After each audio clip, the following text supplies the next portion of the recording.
ऐसे प्रश्न पूछने वाले से मैं पूछना चाहती हूँ, कर्नाटका की कांग्रेस गवर्नमेंट ने SC, SC, ST फंड से बजट में 9,980 दिए हुए बजट से 4,301 करोड़ ट्राइबल सब प्लान से निकाला गया, उसका पता नहीं चल रहा कहाँ गए।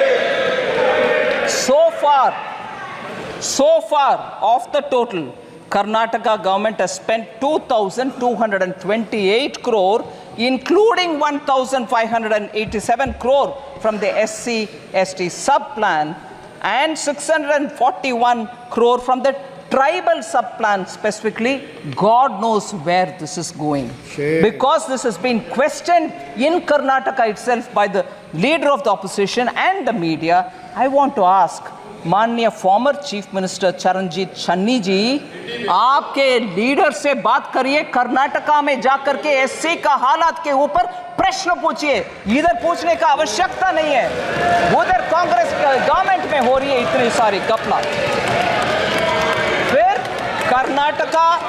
कर्नाटका से एक और विषय सर, जरूर मैं मानती हूं कांग्रेस में SC के विषय में बात करने वाले हर नेता कर्नाटका आज ही जाए, पूछ ले कि क्या हो रही है। SC के पैसा को निकाल करके प्राइवेट अकाउंट में डाला जा रहा है, किसी को मालूम नहीं हो रहे।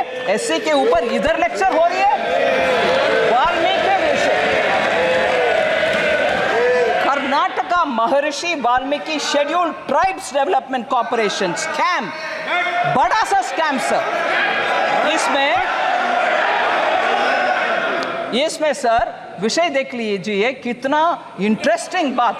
Normally government stands up to say no गपला, क्या आरोप लगा रही हो, सॉरी, ऐसे बात करने के लिए सरकार के पक्ष में से खड़े होते हैं। मगर उधर नाम नहीं ले रहा हूं, मुख्यमंत्री जी खड़े होकर के बोल रहे हैं, अरे भैया वो 187 करोड़ नहीं है, सिर्फ 89 करोड़ से जो गपला है, मगर not 187 crore but only 89 crore.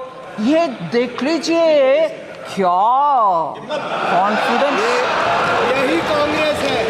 गपला करो फिर आर्ग्यू करो, बोलो कि 189 नहीं है भैया, जस्ट 89 है, छोड़ दो। SC का पैसा सर, ST का पैसा सर, दोनों उधर गपले हो रही है, मगर इधर SC के ऊपर लेक्चर हमें दे रहे।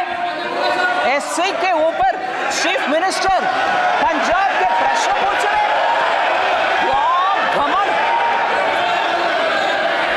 In the past BJP government, how many scams have been occurred? Sir, skill India mission के ऊपर honourable member Abhishek Banerjee, Madhya Pradesh honourable member OIC ji और वरुण चौधरी जी ने प्रश्न पूछा। I want to highlight 3 honourable members, Abhishek Banerjee ji, OIC ji और वरुण चौधरी जी ने प्रश्न पूछा। इन द लास्ट डिकेड, क्योंकि डिजिटल पब्लिक इंफ्रास्ट्रक्चर इतना नेसेसरी हो गया है, स्किल्ड इंडिया डिजिटल हब में कैसे क्या है विषय, उनका कंसर्न है स्किल इंडिया मिशन में सक्सेस नहीं हुआ। मैं उनको जेंटली बोल सकती हूँ, in the last decade the employment of Indian youth has increased sharply, rising from 34% in 2014 to 51% in 24। ये सब क्योंकि उनका स्किलिंग हुआ, उनके अपग्रेडिंग ऑफ स्किलिंग हुआ, उसके वजह से वो आगे आना संभव मान रहे हैं। और इस बार बजट के द्वारा 5 स्कीम्स का package PM skill for youth और एम्प्लॉयमेंट फॉर यूथ के पैकेज के द्वारा इसको और आगे बढ़ाएंगे। यूथ के लिए हम काम करेंगे। और हमारे position sir world skills competition में 19th पोजीशन में थे हम 2017 में स्किलिंग में, आज 11वीं पोजीशन में 11th रैंक में आ गए हैं bye 2020। Sir, 3 members have spoken on poverty and global hunger index. Poverty and global hunger index, Kumari Shelja ji Durai Vaiko ji or Gurmeet Singh ji.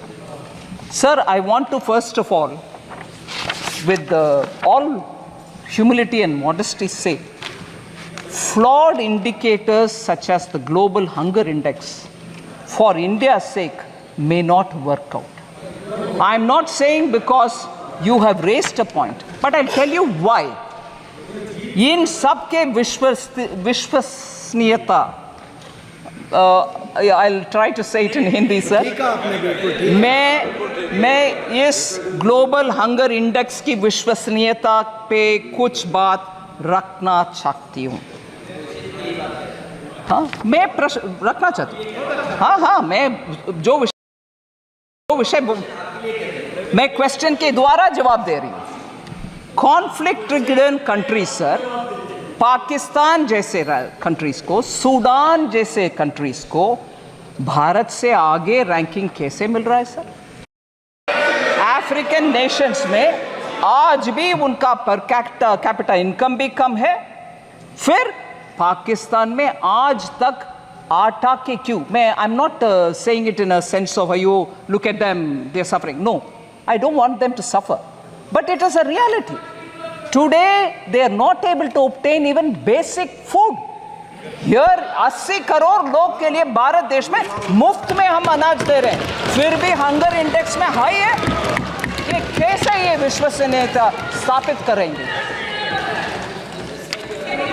Sir, household savings will do. Household savings at 50-year low, while household debt has been increased. Sri Honorable MP Abhishek Banerjee ने ये प्रश्न पूछा. Sir, year-wise accumulation. This is very interesting data, sir. I request the honorable members to kindly pay attention to this fact. Net financial savings of the household sector from 8.32 lakh crores in 2013-14 has risen to 14.616 lakh crores in 22-23. Net financial savings of the household sector. This is an increase of 70%. Household savings in the form of physical assets. Bank में fixed deposit में cash रखना एक चीज है, मगर घर खरीदना या घर में विस्तार करने के लिए कमरा बनाना वो अलग विषय है.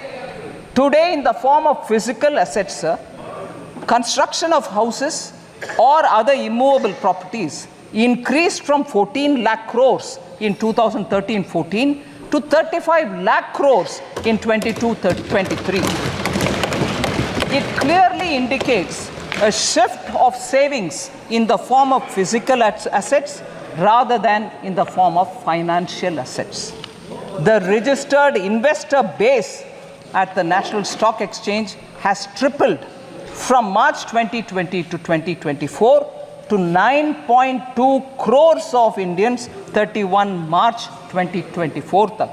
So potentially translating into 20% of India's households now are channeling their household savings into financial markets. ये हम ध्यान में रखना चाहिए.